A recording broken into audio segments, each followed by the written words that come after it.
Hi friends, நான் உங்கள் சையத் காசுலேருந்து சையத் பேசுகிறேன். பாருங்கள், இன்றைக்கி நம்ம பார்க்குற வண்டி வந்து பார்த்தீங்கன்னாக்கா மாருதி ஷிஃப்ட் டிசைர் சார். ரொம்ப டிமாண்டான வண்டி. ஷிஃப்ட் டிசைர் மட்டும் நம்மக்கிட்ட நிற்கிறதே கிடையாது சார்.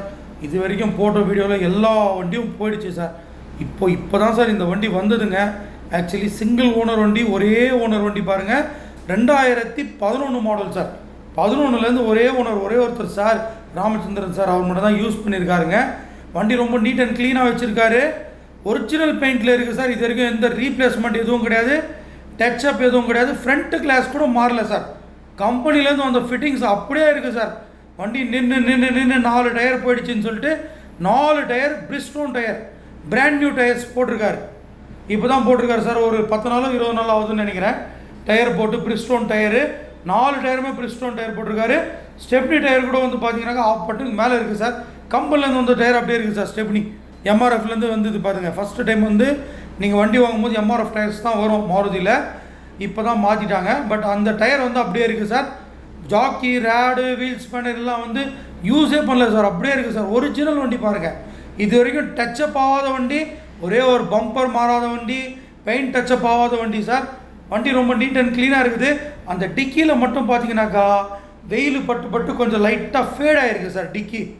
அது ஒன்று தான் நீங்கள் வந்து பெயிண்ட் பண்ணுற மாதிரி இருக்கும். மற்றபடி வந்து பார்த்தீங்கன்னாக்கா லெஃப்ட் சைடு ரைட் சைடில் ரன்னிங் போர்டில் கொஞ்சம் ஸ்க்ராச்சஸ் இருக்குது சார். லெஃப்ட் சைட்லையும் ரைட் சைட்லையும் கொஞ்சம் ரன்னிங் போர்டில் ஸ்க்ராச்சஸ் இருக்குது. இது பாருங்கள், லோக்கல் ரிஜிஸ்ட்ரேஷன் வண்டி. TN73ன்றது ராணிப்பேட்டை ரிஜிஸ்ட்ரேஷன். கஸ்டமர் இங்கே தான் இருக்கார். இது பாருங்கள், அந்த டிக்கியில் கொஞ்சம் ஃபேட் ஆகிருக்கு, வெயில் பட்டுன்னு சொன்னேன். அதுதான் சார் இது. மற்றபடி ஒரிஜினல் பெயிண்ட்டு அப்படியே இருக்குது. அந்த ஷைனிங் பாருங்கள் எப்படி இருக்குது.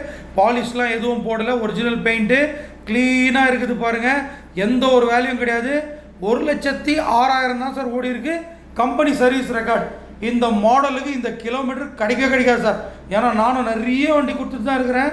இந்த மாடல் 11 மாடலு, அதுவும் ஒரு ஓனரு, இன்சூரன்ஸ் கரண்டில் இருக்குது, 4 டயர், புது டயரு, ஒரே ஓனரு, 1,06,000 கிலோமீட்டர் ஓடின வண்டி உங்களுக்கு கிடைக்காது. நீங்கள் வேணால் ட்ரை பண்ணி பாருங்கள்.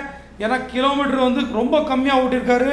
4 சஸ்பென்ஷன் புதுசு போட்டிருக்காரு. ஏன்னா வண்டி நின்று கொஞ்சம் ஹார்ட் ஆகிடுச்சு, ஆக்ஷன்ஸ் சரியில்லை அப்படின்னு சொல்லிட்டு 4 சஸ்பென்ஷனும் புதுசு போட்டிருக்காரு சார். இன்சூரன்ஸ் கூட வந்து பார்த்தீங்கன்னாக்கா அடுத்த வருஷம் February மாதம் வரைக்கும் கரண்டில் இருக்குது. Full insurance. ஏசி சூப்பராக இருக்குது சார். வண்டியில் ஏதோ ஒரு 1000 ரூபா கூட செலவு கிடையாது சார். வண்டியில் அப்படியே ஓட்டிகிட்டு போயிட்டுருக்கலாம். இப்போ தான் ஆயில் சர்வீஸ் போட்டுருக்காரு. பேட்ரி கூட புதுசு போட்டிருக்காரு சார். 5 நாள் தான் ஆகுதான் பேட்ரி புதுசு போட்டு. எல்லாத்துக்குமே பில் வச்சுருக்காரு பாருங்கள். இந்த வண்டியோடைய ப்ரைஸ் வந்து பார்த்தீங்கன்னாக்கா கஸ்டமரு 380 கேட்குறாரு சார். கொஞ்சம் நெகோஷியபிளில் எதுனா நடக்கும், ரொம்ப டிஃப்ரென்ஸில் நடக்காது பாருங்கள். கொஞ்சம் எதனா டிஃப்ரென்ஸில் எடுத்து தரேன். ஒரிஜினல் வண்டி, ஒரிஜினல் பெயிண்டில் இருக்கிற வண்டி பாருங்கள். அந்த சேஸ் நம்பர் வந்து இந்த மாடலை பொறுத்த வரைக்கும் அந்த சேஸ் நம்பர் வந்து ரஸ்ட் ஆகிடும் சார். பட் இது பாருங்கள் அப்படியே இருக்குது பாருங்கள். புதுசாக அப்படியே இருக்குது பாருங்கள். சேஸ் நம்பர் சுத்தமாக இருக்குது பாருங்கள். இந்த வண்டியை தவற விடாதீங்க. நம்ம சேனலை வந்து சப்ஸ்கிரைப்